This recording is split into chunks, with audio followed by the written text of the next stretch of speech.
সীমা রান্নাঘর। আজকে আমরা নতুন রেসিপি একটা ট্রাই করব। রেসিপিটার নাম হলো তিতাকলা শস্য। আসুন দেখি কিভাবে রান্না করা হয়। তিতকলা এসেছে কুচি করে নিয়েছি, আলু এসেছে কুচি করে নিয়েছি, টমেটো পিস করে নিয়েছি, শস্য বাটা নিয়েছি, রসুন বাটা নিয়েছি। এখন আমি কড়াইটাকে বসিয়ে দেব, জল দিয়ে তিতকলাটাকে বয়েল করব।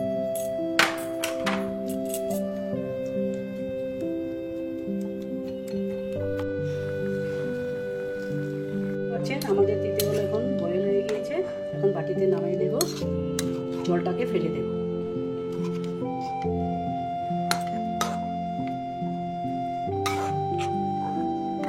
কড়াইটাকে বসিয়ে দেব, 5 মিনিটের জন্য ছেড়ে দেব। আর দেখতে পাচ্ছেন আমাদের কড়াই গরম হয়ে গিয়েছে। এখন আমি সরষের তেল দেব, সামান্য আলুটাকে ফ্রাই করে দেব। নুন দেব, হলুদ করে দেব, ভালো করে একটু ফ্রাই করে নেব।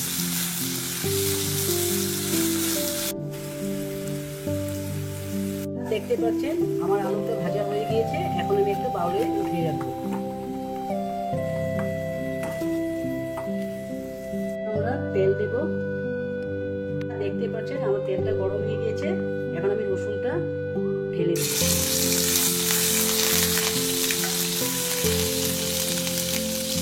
এখন আমার রসুনটা ভাজা হয়ে গিয়েছে। এখন আমি তিতকলাটা ঢেলে দেব।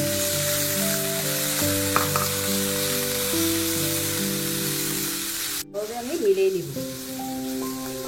আমরা একটু নুন দিব, একটু হলুদের গুঁড়ো দিব। এখন একটু ভাজা করে নিব।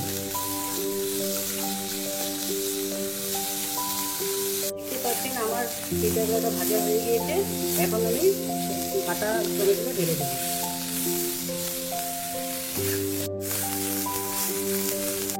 তিতকলা ভাজা হয়ে গিয়েছে। ভাজা আলুটাকে এখন আমি ঢেলে দেব।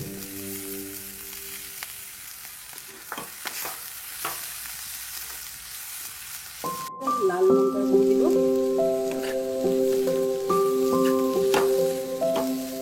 ভালো করে মিক্সড করে এখন আমি শস্যটাকে ঢেলে দেব।